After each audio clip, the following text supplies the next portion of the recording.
guys, Jerry here with Cole Banker and therealestateprofessional.com. Today I'm going to do a really quick video, very down to the basics. Question I get all the time from first-time home buyers is how much it's going to cost me to buy my first home. Very simple, guys. You really don't have a huge amount of expenses, different types of expenses that are associated with purchasing your first home. You get a couple bulk ones. The first is your down payment. There are options out there for people that don't have down payments, but for the most part, lending-wise, people go with a minimum payment, 5% down. Hypothetically, if you guys are going to purchase a $300,000 home, you're going to need $15,000 for that down payment. On top of that, everyone's going to have closing costs. Now, your closing costs are primarily associated with your lawyer, which is searching for the deeds, making sure the title is clean, making sure there's no liens against your property, basically looking out for you in a specific product that you're buying.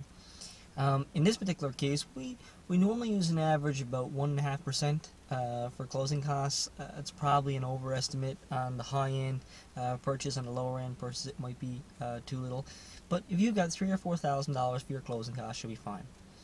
The other two major things you want to consider, one of course is a home inspection, $500 approximately. Most likely you're going to have that done. And the other thing is, if you purchase a home with a propane tank or with an oil-fired furnace where there's going to be an oil tank, there potentially may be oil in that oil tank, on closing you'll have to purchase that propane or that oil. So that can run from nothing if there's no oil there, or if the oil tank is full, then you may have a cost of $700, $800, $900 to be able to purchase that oil. The only other significant expense you're going to run into with regard to purchasing your first home is moving costs. Now, this, of course, for some people is going to be a non-issue if they have friends and family that are able to move them.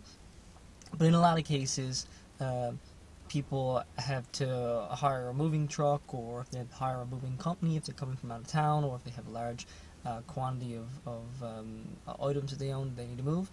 Anyway, this can certainly range from a couple $100s for renting a truck to several $1,000s if you have to rent a company.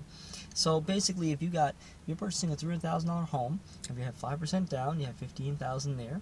If you have $3,000 or $4,000 for your closing costs, so you're at $18,000 or $19,000, and then you probably want to have $2,000 or $3,000 flex, home inspection and oil and whatnot. So if you've got $20,000, $21,000, $22,000, for a $300,000 purchase for your first home, you're in a good position. Guys, if you have any more questions about purchasing your first house or anything that's real estate related, you can email me at jerry@therealestateprofessional.com.